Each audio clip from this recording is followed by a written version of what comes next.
He just went to the river with his fishing rod. But that day changed everything.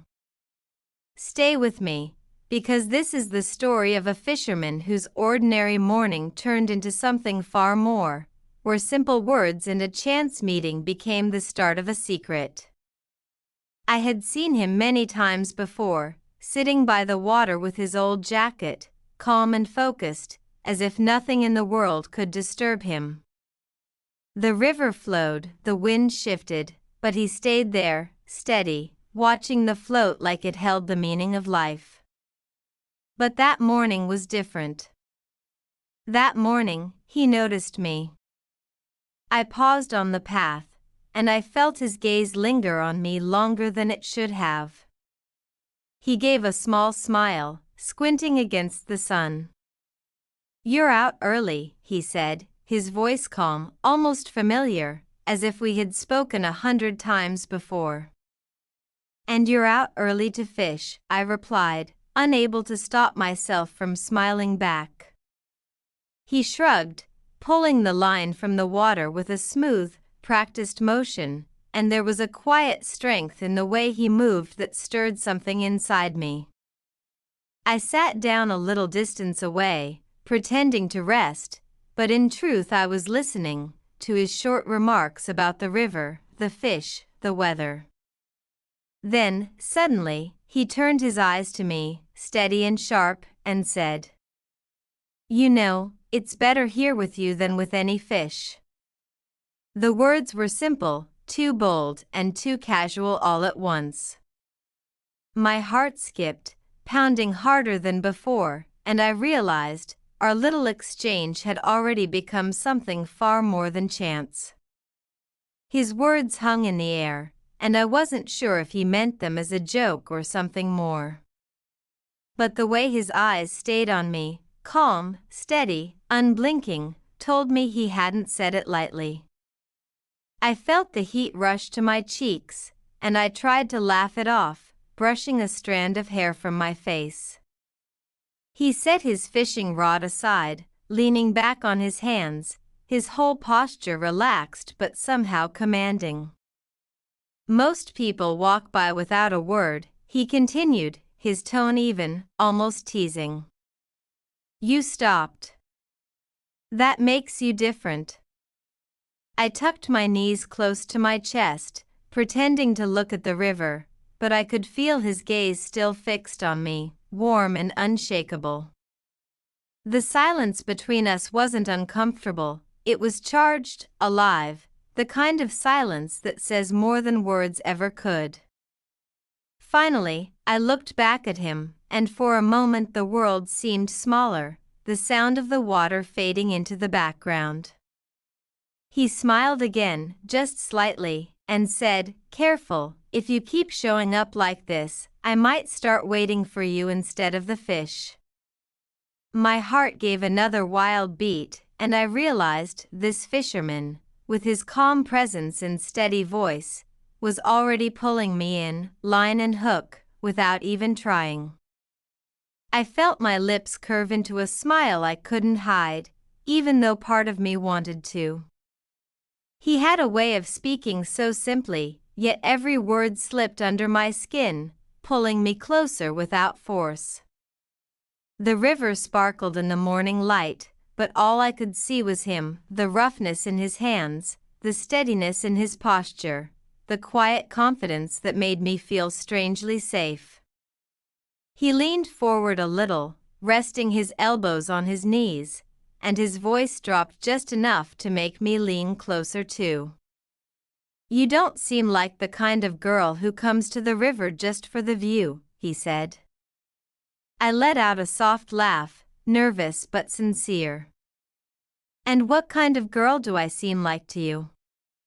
His eyes locked on mine, and for a moment it felt like the water had gone still, like even the current was waiting for his answer. His gaze was direct, almost daring, and when he finally spoke, it was slow, deliberate, the kind that makes me forget why I came here at all. The words hit me like a stone dropped into deep water, sudden, heavy, sending ripples through everything I thought I knew about this quiet fisherman. And as I sat there, caught between the river's flow and the weight of his stare, I realized I didn't want to escape it. My chest tightened, and I had to take a slow breath just to steady myself. He hadn't moved any closer, but the pull between us was undeniable, like the river itself was tugging me toward him. His words still echoed in my head. Bold and certain, and though I should have looked away, I couldn't.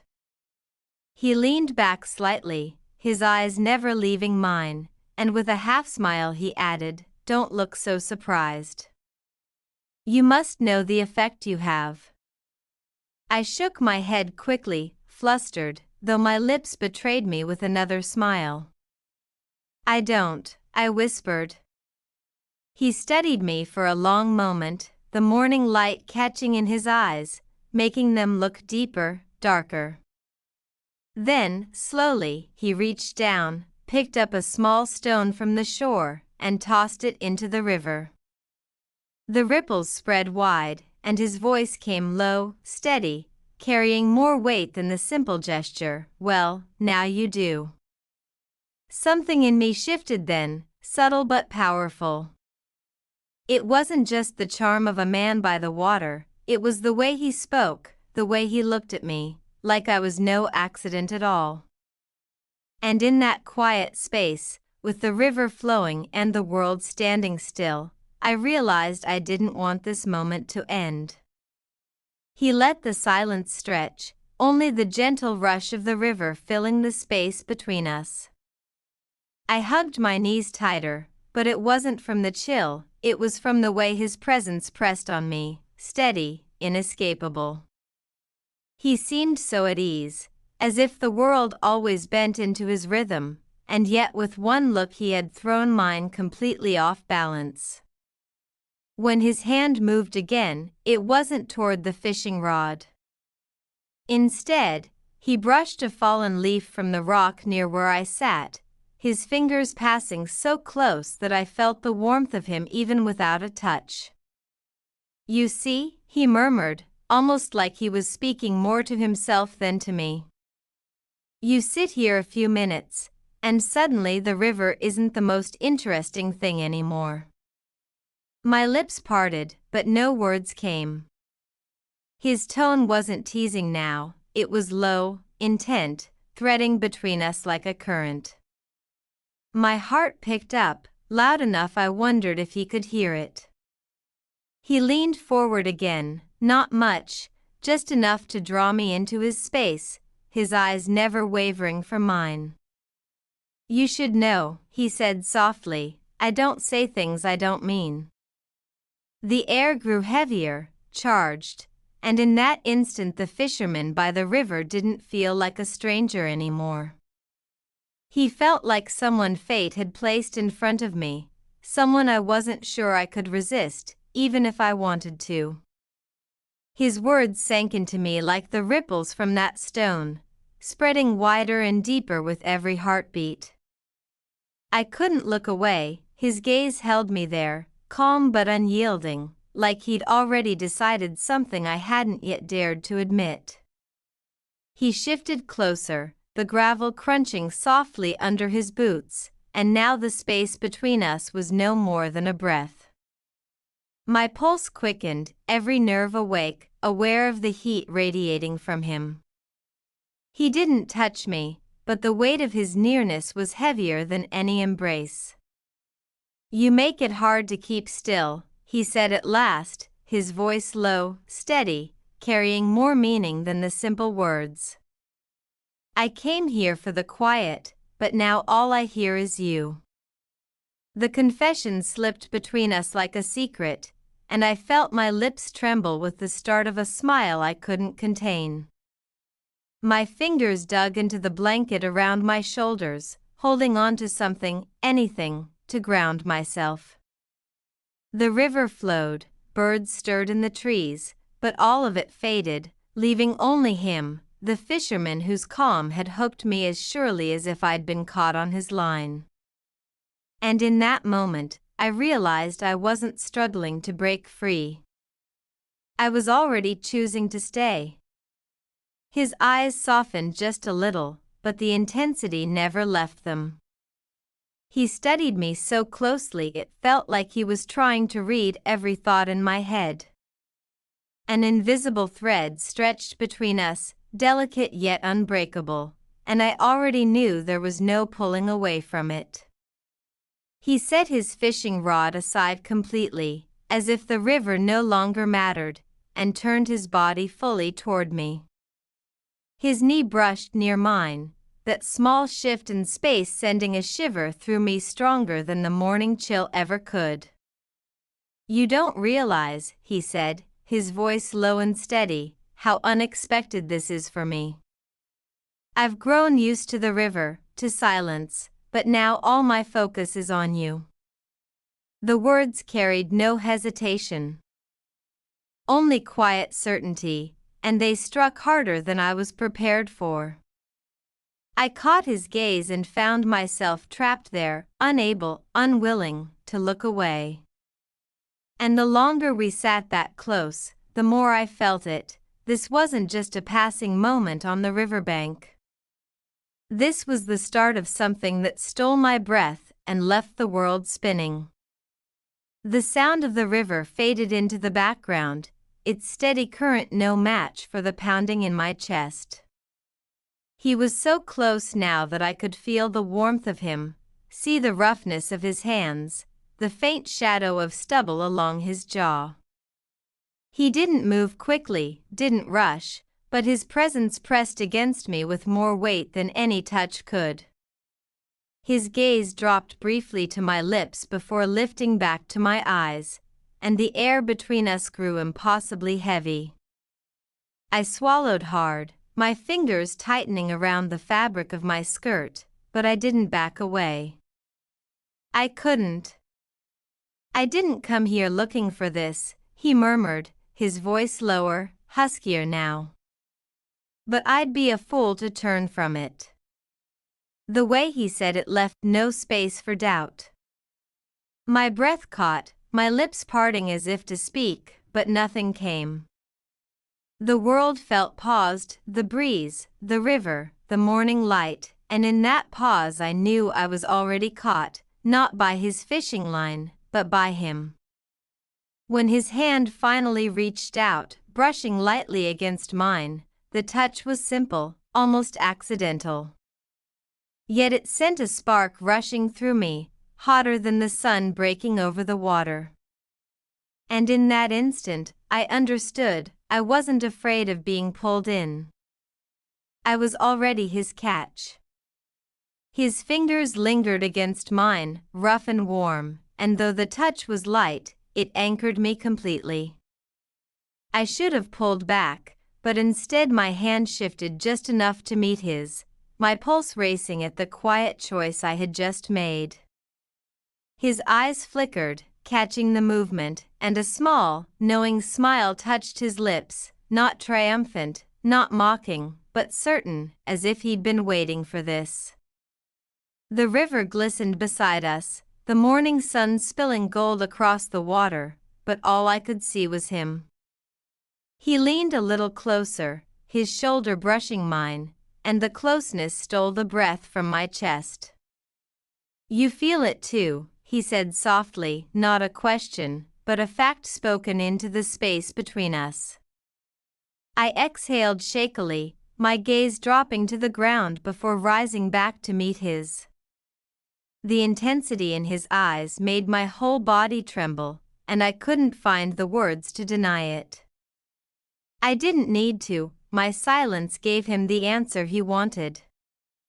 His thumb traced a slow circle against the back of my hand, simple yet unbearably intimate, and the sound of the river swelled in my ears like a rhythm to my heartbeat.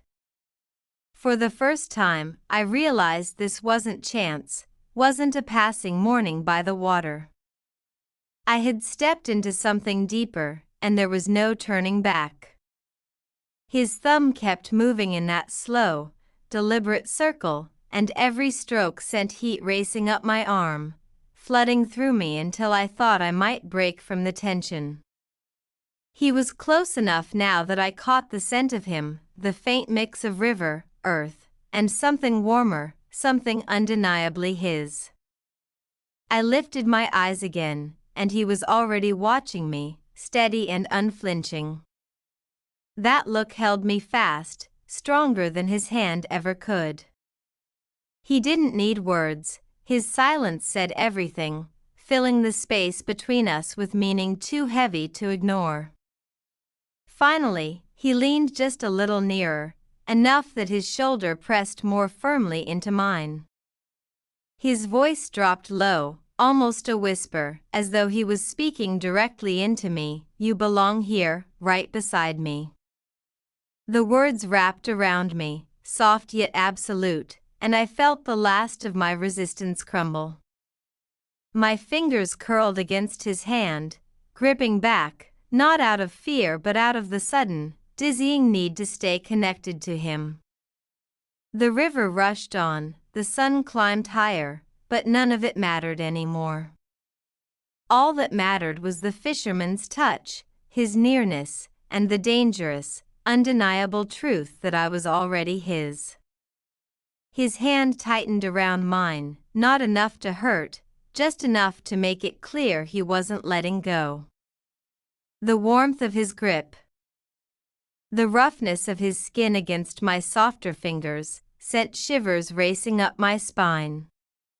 He didn't rush, didn't push, and yet the weight of his presence pressed into me stronger than any embrace. He turned slightly, so that his face was closer, the morning light cutting sharp lines along his jaw. His eyes stayed locked on mine, and I felt pinned, caught like the fish he no longer cared to chase. "See," he murmured, his voice calm but edged with something deeper. "You fit here. Like you were meant for this place. Meant for this moment." My breath caught, lips parting, but no words came. The truth of his voice rolled through me, leaving me trembling in its wake. I realized my body leaned toward him without permission, drawn into the pull of him as surely as the river runs to the sea. His free hand lifted slowly, brushing a strand of hair from my cheek. The touch was tender, careful, but the way his fingers lingered against my skin burned hotter than fire. I froze, not from fear, but from the aching certainty that nothing would ever be the same after this. The fisherman didn't look away, didn't falter. His thumb traced the curve of my cheek as he whispered, steady and final, "And you're mine now." His words sank into me like the river's current, steady and unstoppable. His thumb lingered on my cheek, and I felt my whole body respond, my chest tightening, breath shallow, skin tingling where he touched. I couldn't move, couldn't look away, trapped in the quiet force of his presence. He leaned closer, slow, deliberate, and the air between us grew heavy, thick with everything left unsaid. His breath brushed my lips, warm and uneven, and my pulse hammered so loudly I thought the river itself must hear it.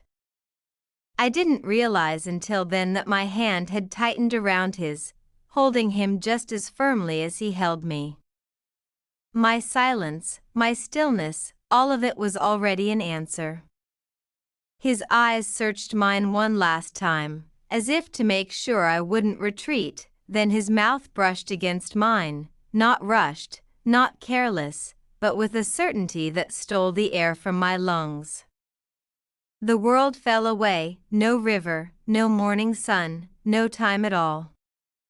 Only him, the fisherman whose touch claimed me with quiet strength, and me, surrendering without hesitation. His lips moved against mine with a steady insistence, not hurried but unshakable, as though he had all the time in the world to prove that I already belonged to him. His hand slid from my cheek to the back of my neck, holding me there gently but firmly, and the heat of his touch spread through me like fire. I answered without thinking, leaning into him, my fingers clutching at his shirt as if I needed something to keep me grounded. The taste of him, the closeness, the strength in the way he guided me deeper into the kiss, it made my whole body tremble. When he finally drew back just slightly, our foreheads stayed pressed together, his breath hot and ragged against my skin. His voice came low, rough, almost a growl, "There's no going back now." The words struck me harder than the kiss itself, because I knew they were true. I felt it in my chest, in my bones, in the way my body leaned into his without hesitation. The river still rushed beside us, but to me it was silent. The only sound that mattered was the beat of his heart, so close to mine, pulling me deeper into a bond one no longer wanted to resist. His forehead stayed against mine, his hand still cupping the back of my neck, and in that closeness I could feel the weight of his certainty pressing through every inch of me. His breath was warm, uneven, fanning across my lips, and I realized my own breathing had fallen into the same rhythm, shallow, trembling, but in sync with his. He shifted just enough for his nose to brush against my cheek, slow, deliberate, as if memorizing me. His other hand tightened around my waist, pulling me closer until there was no space left, only the heat of his body and the steady pulse beneath his skin. "You hear it," he whispered, voice rough, low, unshakable. "That's you. Inside me now." The words struck like a current through my veins, making me cling to him harder, fingers curling into his shirt. My whole body betrayed me. Leaning into him, surrendering to the truth he had already spoken. The fisherman didn't let go, didn't falter. His lips grazed mine again, slower this time, deepening the claim he had already made. And as the river roared quietly in the distance, I knew the moment was no longer about chance, it was the beginning of something I couldn't escape and didn't want to. His lips pressed to mine again, this time longer, hungrier, and my body melted into his as though I had been waiting for this moment far longer than I could admit. His grip on my waist grew firmer, anchoring me against him, and the steady strength of his hands made me shiver. The river's song faded, the morning light dimmed. All I could feel was the heat of his mouth, the roughness of his stubble brushing my skin, the steady thrum of his heartbeat pounding against my chest. I clung to him, my fingers curling tighter into his shirt, afraid that if I let go even for a second, the world would pull me away. When he finally broke the kiss, he didn't step back. His forehead stayed pressed to mine, his breath heavy, filling the space between us. "You're mine now," he whispered again, but this time softer, almost reverent, as if the words weren't a claim but a vow. My heart pounded wildly, but I didn't resist. I tilted my face into his palm, letting him hold me, letting the truth of his words settle deep inside me. The fisherman had caught me, not with a line or a net, but with something far stronger. And I knew I didn't want to be set free. His hand slid slowly from my neck down to my shoulder, lingering there with a quiet possession that made my skin burn under his touch. He didn't need to say more, his silence, his closeness, the way he held me as if I were something precious and fragile, spoke louder than any words. I breathed him in, the scent of river water and warmth clinging to him, and it made my chest tighten with a strange mix of calm and fire. My fingers finally relaxed against his shirt, not to push him away but to stay there, to hold on, to let him know without speaking that I was already his. He tilted his head, brushing his lips against my temple, softer now, and the tenderness of it nearly undid me more than the kiss itself.